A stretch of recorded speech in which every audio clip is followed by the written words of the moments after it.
Acara ini dipersembahkan oleh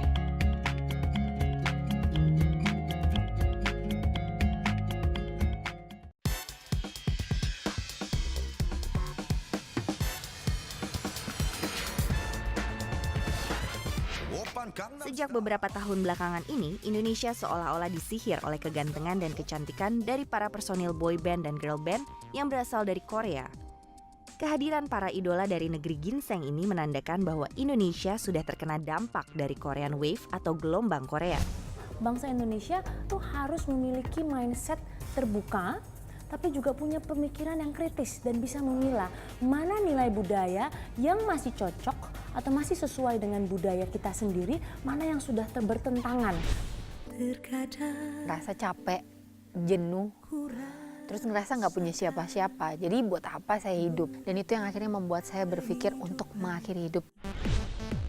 Hi Livers, welcome to Solusi Live Inspire to Change. Bersama saya Tiffany dan juga Andi Otniel. Dan Livers hari ini kita akan membahas sesuatu yang sangat seru sekali, yaitu adalah degradasi budaya yang masuk ke budaya Indonesia pastinya. Karena memang marak sekali yang namanya budaya asing ya, yang masuk ke kita dari mulai ranah seni budaya Indonesia, dan ini menimbulkan dampak yang beragam gitu.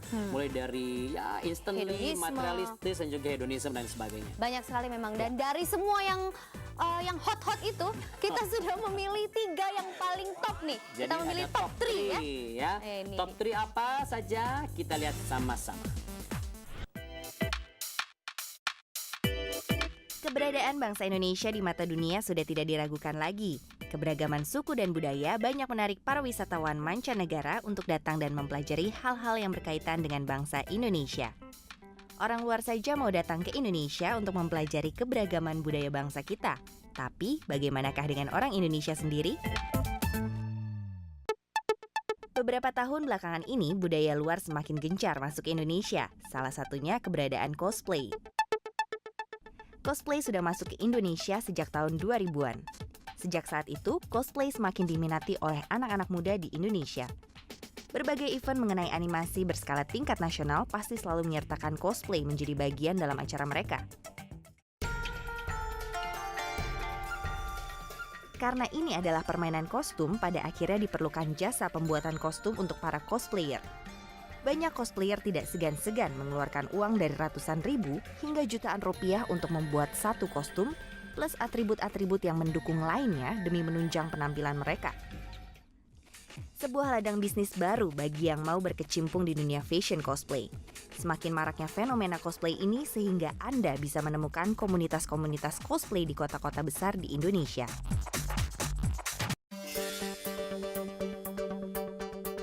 Satu lagi budaya yang sedang melanda Indonesia. Sejak beberapa tahun belakangan ini, Indonesia seolah-olah disihir oleh kegantengan dan kecantikan dari para personil boy band dan girl band yang berasal dari Korea. Kehadiran para idola dari negeri ginseng ini menandakan bahwa Indonesia sudah terkena dampak dari Korean Wave atau gelombang Korea. Penampilan mereka juga mendukung gaya berbusana yang sangat Korea dengan memadukan warna-warna cerah dan nuansa ceria yang membuat penampilan mereka modis dan memberi kesan imut. K-pop saat ini bahkan semakin mendunia. Lagu Oppa Gangnam Style yang dipopulerkan oleh penyanyi Psy saat ini sudah mencapai 2 miliar viewers di situs pencarian video YouTube. Oppa Gangnam Style. Gangnam Style. Dukungan penuh dari pemerintah Korea menjadikan Korean Wave menyebar bagaikan virus yang mewabah hingga ke seluruh dunia. Dukungan tersebut diwujudkan dengan menghindarkan diri dari gempuran industri entertainment dari barat. Selain itu, event seni seperti festival film dan musik bertaraf internasional dilakukan oleh pemerintah Korea. Tantangan utama negara berkembang adalah menjadi modern tanpa kebarat-baratan, kata jurnalis CNN Farid Zakaria saat menjadi pembicara dalam ajang Forum Budaya Dunia WCF yang berlangsung di Nusa Dua Bali bulan November 2013. Ajang ini diikuti peserta dari 35 negara. Mereka berkumpul bersama membahas semua aspek perkembangan budaya dunia. Farid Zakaria sangat mendukung masyarakat untuk membangkitkan rasa percaya diri terhadap identitas budaya asli yang bukan kebarat-baratan. Budaya asli yang tidak kebarat-baratan, tapi dari fans western style cosplay style K-pop. K-pop itu loh ternyata yang lagi merajai banget ternyata. Sampai saya punya teman kalau lagi nonton film Korea itu, dia bisa seharian di kamar, di depan laptop itu bisa seharian ditonton semua. Itu dari K-pop sampai kepo ya. K-pop, pengen tahu banget ya. Kita investigasi kenapa K-pop bisa menjadi number one dari semua budaya asing ini. Tapi sebelumnya nih ternyata sudah diprediksi juga nih ya? oleh Lovely Today, katanya fashion K-pop ini semakin hari itu semakin dilirik dan semakin merajai fashion dunia. Tapi saya di sini belum lihat fashion K-pop ya. Ini, kamu jangan lihat sini, lihatnya ke sana. Oh, ke sana? Iya, ini dia.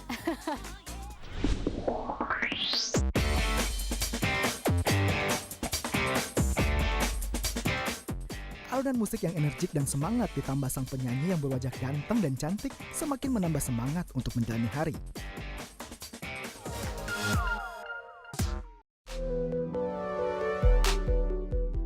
Sadarkah Anda, ketika melihat di sekeliling Anda gadget atau barang otomotif yang digunakan untuk kehidupan sehari-hari adalah produk yang berasal dari Korea? Hal ini dikarenakan sudah ada perjanjian kerjasama antara pemerintah Indonesia dan pemerintah Korea dalam berbagai bidang.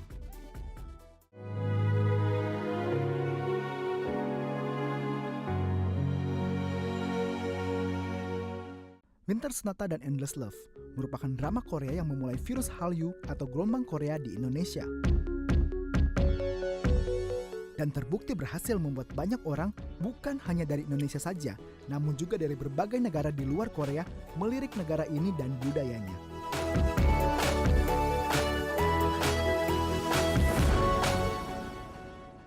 Maaf ya, walau saya dari Indonesia, tapi kayaknya lebih milih budaya Korea ya. Beda budaya Indonesia sama Korea tuh dari fashionnya, terus bahasanya mungkin ya, memang bahasa beda. Koreanya lebih cantik, ganteng gitu. Memang saya bermimpi pengen ke Korea, pengen berkarir di sana juga sih.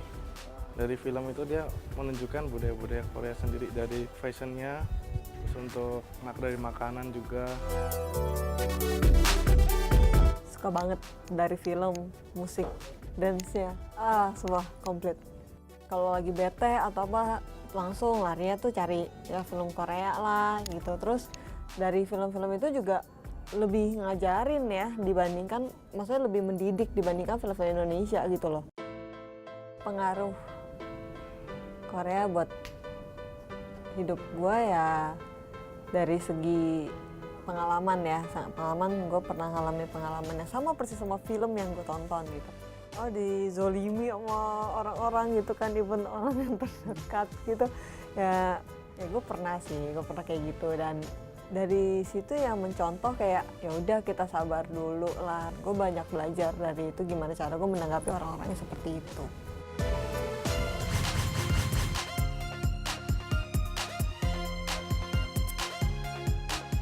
Salah satu budaya Korea yang memang pernah melanda Indonesia adalah kehadiran boyband dan girlband.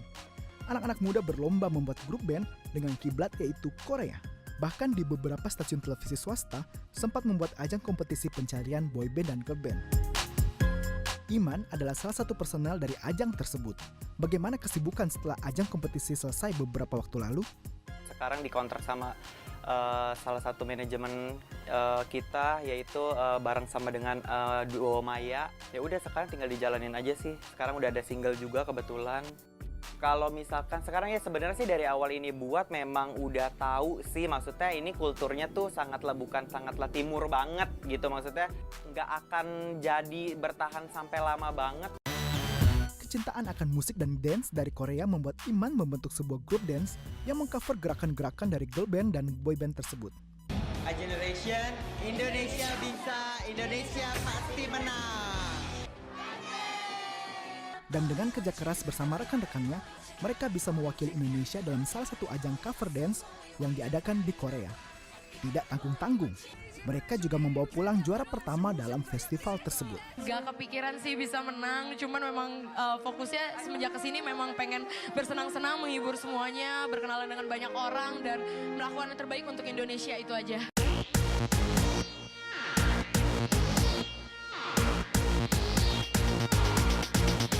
Sebenarnya sih pada dasarnya memang karena Suka nari, memang penari dan terus memang suka culture-nya Korea. Terus artis-artis yang dibentuk di sana tuh memang kayak dipikirin banget dari konsep tarian semuanya. Jadi emang dasarnya suka dan seneng aja gitu. Jadi kenapa nggak, yaudah deh sekalian kita nge-cover dance cover K-pop dari Korea itu.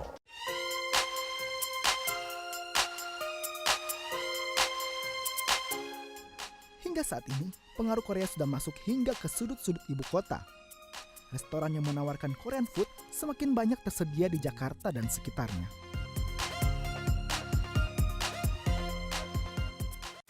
Budaya Korea hanya salah satu dari budaya di luar budaya Indonesia.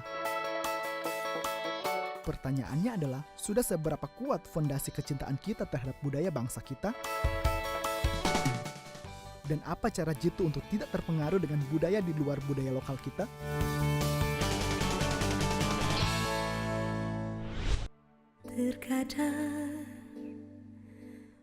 Rasa capek, jenuh, terus ngerasa nggak punya siapa-siapa. Jadi buat apa saya hidup? Dan itu yang akhirnya membuat saya berpikir untuk mengakhiri hidup. Ini saya sampai speechless nih, kok bisa kayak apa mendunia banget ya. Hebat ya. Coba data yang kamu dapat gimana? Begini, data yang saya dapatkan adalah mereka itu punya promosi dan juga manajemen yang bagus. Biasa, kita juga punya. Kita juga punya ya, oke. Ada lagi, dukungan dari fans yang fanatik itu loh. Biasa, kita juga banyak fans fanatik. Kita juga banyak fans ya, oke. Terus katanya juga ini sering konser ke luar negeri. Kita juga sering bikin konser dari daerah sampai pusat sampai kemana-mana. Biasa itu. Tapi ada lagi nih, katanya artisnya ini benar-benar dididik dan juga digembleng sebelum mereka diorbitkan jadi artis. Secara serius, dan konsisten. Ini itu luar biasa. Ini. Luar biasa. Tapi ada lagi satu nih, mereka itu ternyata didukung sepenuhnya oleh pemerintah.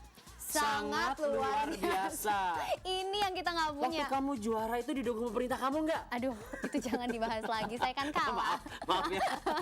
Tapi memang nggak. Gini, ini kita harus cari cari tahu gimana caranya untuk kita bisa kembali menumbuhkan ya rasa bangga akan yang namanya budaya dan semua nilai-nilai kebangsaan kita gitu ya kepada masyarakat kita gitu. Nah, pasti harus ada tipsnya dan saksikan tipsnya berikut ini.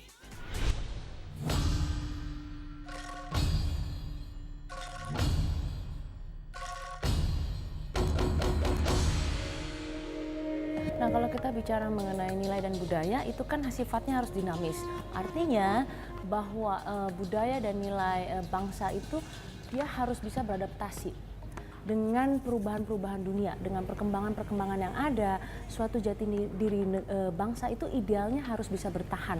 Dan untuk bisa bertahan, dia juga harus bersifat dinamis.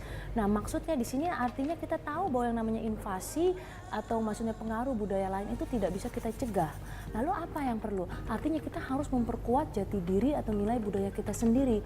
Kalau kita punya jati diri atau nilai budaya yang kuat, saya rasa masalah invasi itu tidak menjadi masalah besar buat kita. Plus juga yang disebut invasi dari budaya luar itu tidak selalu negatif. Bisa negatif, bisa positif, tergantung dari kacamata kita. Oleh sebab itu, bangsa Indonesia sejogjanya itu harus memiliki mindset terbuka, tapi juga punya pemikiran yang kritis dan bisa memilah mana nilai budaya yang masih cocok atau masih sesuai dengan budaya kita sendiri, mana yang sudah bertentangan sehingga harus kita cegah begitu. Ini cuman menjadi krisis, biasanya krisis terjadi itu pada kota-kota besar yang sudah kehilangan jati diri. Tapi kalau kita masuk lagi ke suatu daerah, mereka masih melakukan upacara-upacara adatnya itu masih terasa kental sekali. Karena bagaimana kita bisa menjual itu kalau penduduk kita sendiri masih belum mencintai dan bangga sama keindahan atau budaya nilai yang ada di Indonesia. Caranya adalah kita harus mengidentifikasi, Pak. Sebenarnya diidentifikasi lagi nilai-nilai kita yang sampai hari ini masih relevan itu apa saja. Misalnya saja, dulu kita dianggap bahwa kita adalah bangsa yang ramah tamah, punya toleransi tinggi. Sebenarnya itu masih aplikasinya masih relevan nggak sih sama budaya kita sekarang? Dari mengidentifikasi itu kita bisa tahu mana sungguh-sungguh yang mencerminkan ciri khas orang Indonesia budaya kita saat ini. Dan apa yang akan kita kembangkan dan bagaimana nanti menularkannya ke generasi selanjutnya, begitu Pak. Cara praktisnya nih gimana sih untuk meningkatkan rasa cinta bangsa dan tanah air? Adalah harus dimulai sejak dini. Tidak mungkin dimulai itu pada saat kita udah dewasa. Jadi indoktrinisasi ini harus dimulai dari sejak dini, dimulai dari lingkungan rumah, lalu lingkungan pendidikan dan nanti makin melebar. Contohnya seperti ini, misalnya sistem pendidikan di Indonesia. Tidak ada salahnya memang kita menganut atau mengadopsi lah kurikulum dari luar. Kan ada sekolah nasional plus, sekolah internasional, itu tidak masalah Pak. Selama dalam pendidikan internasional itu tetap budaya-budaya dan nilai bangsa itu tetap ditanamkan. Contohnya saja hal kecil dari upacara bendera. Upacara bendera beberapa tahun yang lalu itu seminggu sekali. Lalu dimulai dari 1 kali dalam sebulan. Lalu sekarang setahun 1 kali yang hanya dilakukan setiap 17 Agustusan. Hal-hal seperti ini itu yang perlu sebenarnya tidak boleh hilang dan harus selalu ditanamkan di semua pendidikan yang ada di negara kita, dimulai dari usia dini. Tanah air,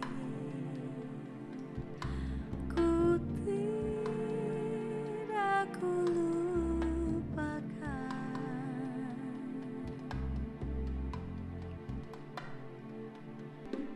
Tanahku yang ku cintai, engkau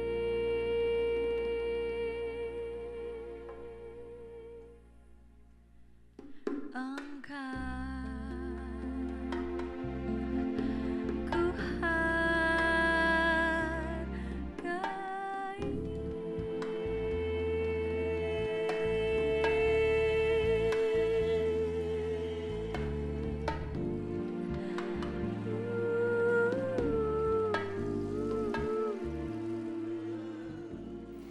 Tanahku yang ku cintai, engkau ku hargai.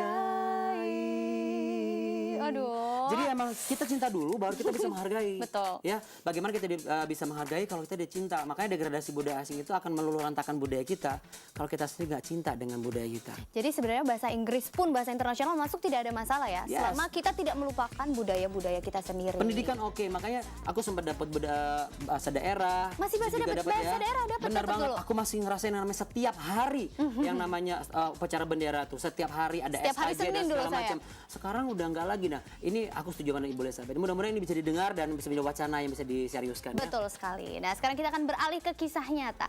Lifers pergaulan yang terlampau bebas sempat membuat kehidupan model cantik ini luluh lantah. Bahkan ia nyaris bunuh diri karena frustasi dengan hidupnya. Kita saksikan kisahnya berikut ini.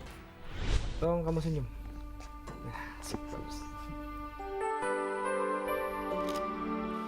Saya dulu pernah diberi kesempatan bekerja di dunia modeling, di dunia entertainment.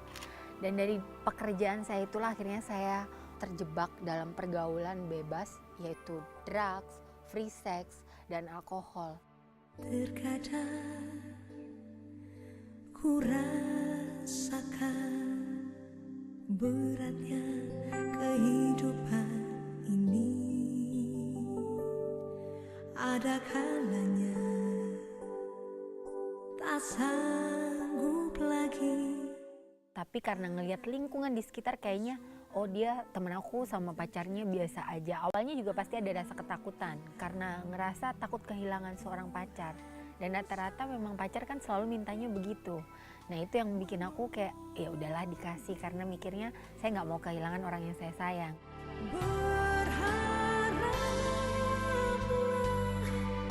Jangan pernah berhenti harapan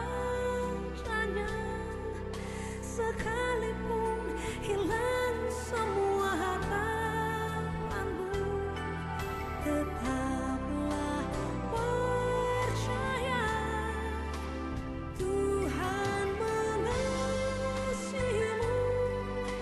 Tak pernah Dia biarkan kau sendiri. Percayalah saatnya pastikan tiba. Dia menolongmu. Lagi bete, sedih ataupun ya pendukung buat saat kita di kerjaan itu akhirnya membuat kita itu biasa aja dan itu sah-sah aja, bahkan kayaknya kalau nggak kayak begitu nggak keren gitu. Drugs itu jahat karena awalnya pun saya itu dijebak temen yang kasih, mulai ngerasa keenakan dan berpikir bahwa dengan drugs bisa melupakan masalah, dan akhirnya ternyata justru nggak bisa lepas, malah semakin terikat.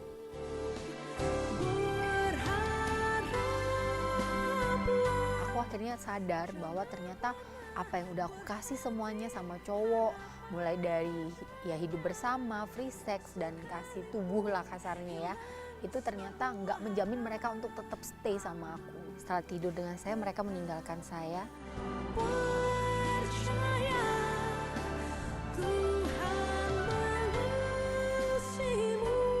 Rasa capek, jenuh, terus ngerasa nggak punya siapa-siapa. Jadi buat apa saya hidup? Dan itu yang akhirnya membuat saya berpikir untuk mengakhiri hidup. Saatnya pastikan tiba, dia menolongmu, dia menolongmu. Kamu cinta nggak sama aku? Ya. Kalau kamu cinta, apa buktinya?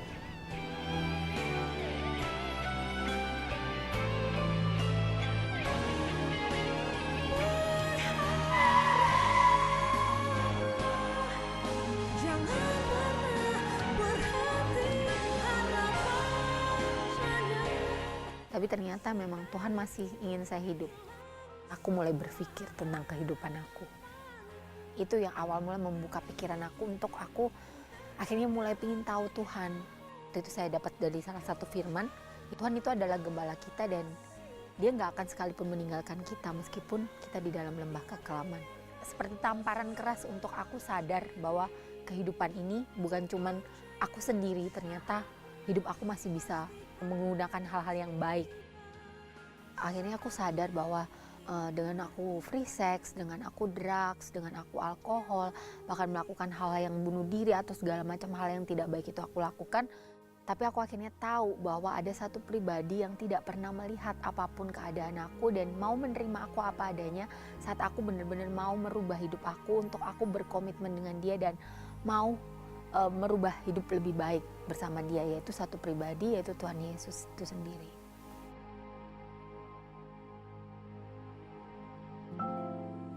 Lifers, Anda masih ingat dengan film The Bourne Identity, Jason Bourne ya? Mengidap amnesia yang parah banget yang membuatnya gelisah, frustasi, dan bingung. Artinya memang banyak dari kita hidup mungkin seperti Jason Bourne. Kita frustasi, kita nggak tahu hidup ini kayak gimana sih. Kisah hidup kita bahkan memang nggak sedramatis Jason ya, tetapi kita sampai frustasi, ini mau membawa ke arah mana gitu. Jadi kita pindah dari hubungan satu ke hubungan yang lain.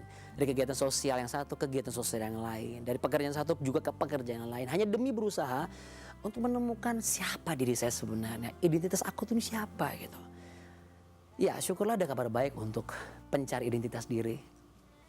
Kita bisa memiliki identitas yang berarti, bermakna, dan juga kuat. Yaitu di dalam hubungan kita pribadi dengan Yesus Kristus. Identitas kita sebagai ciptaan yang paling berharga dan paling mulia. Yang walaupun selama ini telah dirusak oleh iblis dan juga oleh hal-hal kehidupan kita yang lama. Namun Yesus Kristus datang ke dunia untuk menolong dan memuliakan kita sebagai ciptaannya yang ciptakan begitu sempurna. Dan saat ini, kalau saat ini Anda menyadari bahwa saya butuh Yesus Kristus, saya ingin jadi ciptaan yang baru, saya pastikan, karena saya mengalami sendiri. Saya mengalami ketika pertemuan pribadi saya dengan Yesus, saya melihat satu harapan. Saya dulu yang rusak, saya bisa jadi baru. Kenapa? Karena saya datang ke creator saya, ke pembuat saya. Gitu. Begitu juga Anda, kalau Anda datang kepada Yesus saat ini, Anda terima dia sebagai juru selamat, sebagai creator pribadi Anda, maka krisis identitas Anda akan selesai, berakhir. Pejamkan matamu. Mungkin Anda sama dengan dialami oleh Catherine. Mungkin Anda juga sudah tidak tahu harus bagaimana. Kisah hidup Anda juga mungkin lebih menyedihkan, lebih memprihatinkan. Tetapi saat ini saya mau katakan kita semua sama di hadapan Tuhan sebelum bertemu dengan Yesus. Dan saat ini kita mau sama-sama katakan, Yesus, aku berterima kasih atas pertemuan pribadi ini. Aku ingin merasakan kasih-Mu, rebut hatiku, jadikan aku sebagai milik-Mu, sebab aku ingin memiliki-Mu sebagai Tuhan dan Juru Selamat. Engkau yang sudah mati di kayu salib, Engkau berkorban bagi hidupku. Dan saat ini juga aku mengatakan, kerajaan-Mu datanglah, kehendak-Mu jadi di hidupku, di bumi, sama seperti di surga. Tidak ada yang usang, tidak ada yang berakhir. Aku ciptaan yang baru. Katakan, aku ciptaan yang baru. Terima kasih Yesus Kristus. Terima kasih. Amin. Amin. Amin. Rasanya kalau ciptaan baru tuh gini ya. Kalau handphone ganti prosesor biasa. Biasa. Tapi kalau diganti baru, Waduh. itu luar biasa. Itu yang luar biasa. Karena memang dialah yang menciptakan kita ya. Betul sekali. Dan Lifers, jika Anda punya masalah tentang apapun masalah Anda bisa curhat kepada kami karena kami di sini adalah sahabat doa bagi Anda. Kami adalah sahabat curhat bagi Anda. Jadi hubungi kami di nomor-nomor yang ada di layar kaca Anda. Dan juga Lifers, apabila Anda punya kisah atau pengalaman yang supranatural yang mengubahkan hidup Anda, silahkan kirim kisah Anda kepada kami melalui email, dan nanti jika kisah Anda memenuhi syarat, maka kami akan menayangkan kisah Anda di program-program kami yang selanjutnya. Kami tunggu. Saya Cindy Carolina, saya sebagai seorang entertainer, tapi lebih khususnya sih sebagai penyanyi. Menurut saya sih sudah pasti sangat berdampak gitu, karena media itu kan mempresentasikan banyak sekali informasi yang gak cuma sekedar dalam negeri aja, tapi juga di luar daripada negeri sendiri gitu.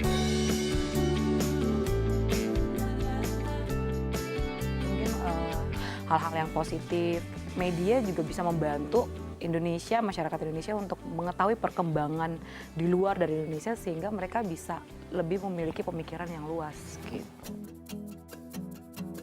Ya, menurut saya tayangan mengenai kesaksian itu bisa mengubah banyak orang gitu. Entah mereka punya masalah atau enggak, tapi terutama yang punya masalah gitu, karena mereka lihat solusi di sana, jalan keluar. Mereka juga melihat ada kasih Tuhan di sana yang mengubahkan. Kalau secara pribadi aku sendiri mengalaminya gitu loh, karena itu adalah kesaksian yang real yang orang bisa lihat dan mengubahkan hidup. Ya, Lifers Media itu punya peranan yang sangat penting dan merupakan alat yang powerful sekali untuk menyampaikan berita-berita positif yang menginspirasi. Seperti tayangan kesayangan kita ini, Solusi Life, Inspired to Change. Namun tahukah Anda bahwa acara ini tidak hadir begitu saja. Ya, ada orang-orang yang terus mendukung melalui donasi setiap bulannya agar Solusi Life dan program-program TV CBN lainnya bisa terus diproduksi dan ditayangkan. Siapa mereka? Mereka ini adalah para mitra CBN. Iya, betul sekali. Dan Lifers di rumah juga Anda bisa menjadi mitra CBN. Caranya mudah sekali. SMS kami sekarang juga di nomor-nomor yang ada di bawah ini dan kirimkan donasi Anda minimum Rp150.000 per bulan. Dan sebagai ungkapan terima kasih kami akan mengirimkan kaos keren ini untuk Anda yang mendaftarkan dan juga mengirimkan donasinya. Jadilah mitra CBN.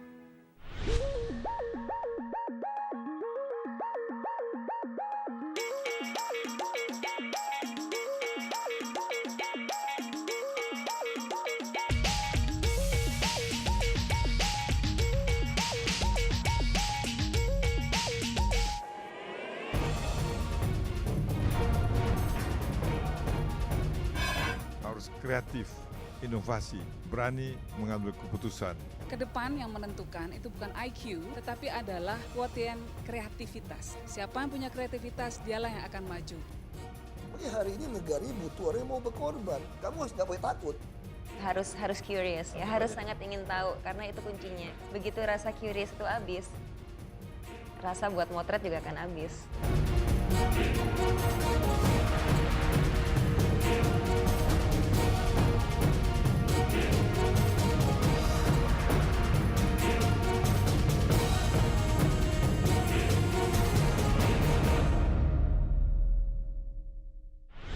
Lifers, apakah Anda suka untuk atau hobi menulis? Anda dapat menulis kisah inspiratif Anda di ceritaku.jawaban.com. Segera kunjungi www.jawaban.com sekarang juga, karena ada sesuatu yang menarik untuk Anda di sana ya. Kalau Anda mau curhat juga bisa, itu ada di chat.jawaban.com. Betul sekali. Dan juga dapatkan berita-berita up to date dan juga inspiratif di website kami tentunya www.jawaban.com. Jangan lupa juga untuk apa, kita punya Facebook. Like jadi Facebook kita like ya. Dan juga follow Twitter kita @solusitv pastinya. Ada saya juga, ada Tiffany juga di Twitter. Oh iya. Boleh kasih tahu. Oke, Lifers, terima kasih sekali sudah menyaksikan Solusi Life Inspired to Change. Sampai jumpa di episode berikutnya. Sampai jumpa. God bless you. Bye.